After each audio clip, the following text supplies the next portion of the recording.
Hello प्यारे बच्चों, आज हम कक्षा 5 क्लास 5 भाषा भारती हिंदी के पाठ 6 पाठ का नाम है पन्ना का त्याग के 20 इम्पोर्टेंट क्वेश्चन को याद करेंगे, सॉल्व करेंगे। शुरू करते हैं। पाठ 6 पन्ना का त्याग बहुविकल्पीय ऑब्जेक्टिव है ना। इसमें क्या करना है, सही विकल्प छांटकर लिखना है। प्रश्न 1, शैया पर कौन सोया हुआ था? तो ऑप्शन दिए हुए हैं, ए चंदन, बी उदय सिंह, सी बनवीर और डी पन्ना। शैया अर्थात बिस्तर है ना, तो बिस्तर पर कौन सोया हुआ था? तो इसका सही उत्तर है चंदन है ना। पन्ना का त्याग पाठ हमने पढ़ा था है ना। तो शैया पर कौन सोया था? चंदन। तो ऑप्शन ए जो है वो सही है।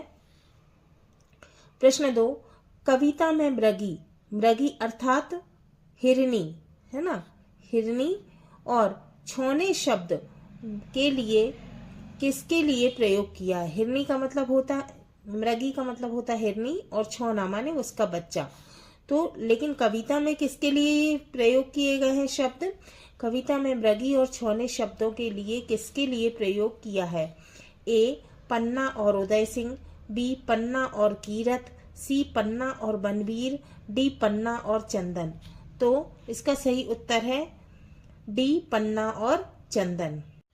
प्रश्न 3 है, पन्नाधाय ने त्याग और बलिदान क्यों किया?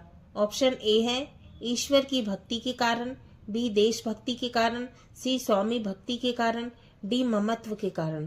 तो इसका सही उत्तर है सी स्वामी भक्ति के कारण। प्रश्न 4, समान तुक वाले शब्दों का सही समूह। ए कपट, लपक, धरत, दानी, कानी, उमानी और सी जाने माने बौने, मंत्र, शस्त्र और हस्त। तो इसमें क्या है, तुक क्या है? समान शब्द जो पीछे आए है ना उसको बोलते हैं तुक। तो इसमें बी सही है, दानी, कानी, मानी। तो इसका उत्तर है बी दानी, कानी, मानी। नीचे दिए गए शब्दों में से उचित शब्द चुनकर रिक्त स्थानों की पूर्ति कीजिए। उगना, उन्नति, पूर्ण विराम, मित्र, मारवाड़, योजक, मेवाड़, उदय सिंह और बनवीर।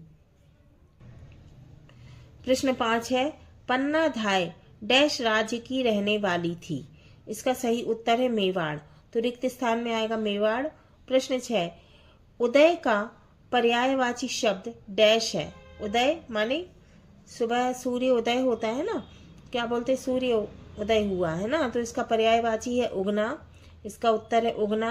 प्रश्न 7, पत्तल दोनों के बीच छिपा डैश था। कौन छुपा था? उदय सिंह है ना, तो रिक्त स्थान में आएगा उदय सिंह। प्रश्न 8, मोहन मेरा शत्रु नहीं है, मैं रेखांकित शब्द का विलोम, विलोम माने उल्टा है ना, तो इसका विलोम क्या होगा? शत्रु का विलोम होगा मित्र है ना। मोहन मेरा शत्रु नहीं है, मैं रेखांकित शब्द का विलोम क्या है? मित्र। तो इसका सही उत्तर है मित्र, रिक्त स्थान में आएगा मित्र।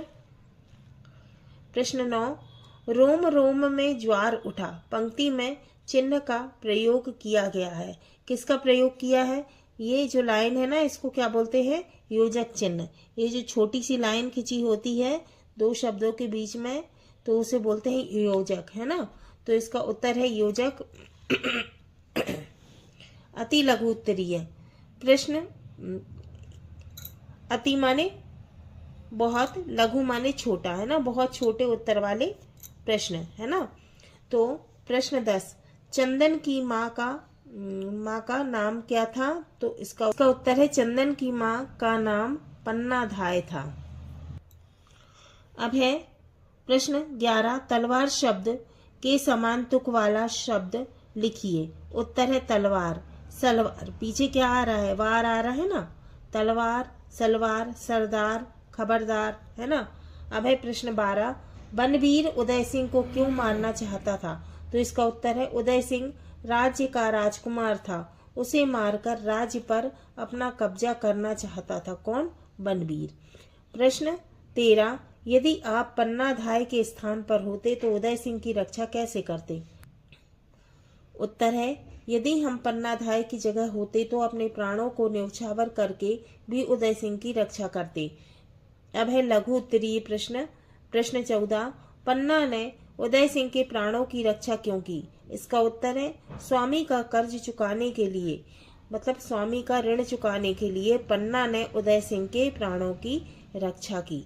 अब है प्रश्न 15, स्वामी भक्ति से क्या अभिप्राय है? अभिप्राय माने मतलब है ना, स्वामी भक्ति से क्या मतलब है? तो इसका उत्तर है स्वामी भक्ति का अभिप्राय अपने स्वामी की निस्वार्थ माने बिना किसी स्वार्थ के सेवा करना, जैसा कि अपने स्वामी की भक्ति के लिए अपने बेटे की जान न्यौछावर कर दी है ना। किसने किसने कर दी थी? पन्नाधाय ने।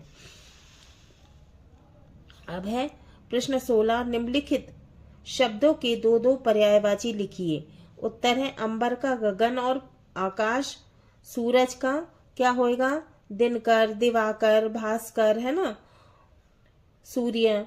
फिर है तीसरा सिंह, शेर, सिंह का पर्यायवाची है शेर और नाहर है ना, शेर को नाहर भी बोलते हैं। अब है चौथा आंख, आंख का पर्यायवाची है नेत्र और नयन।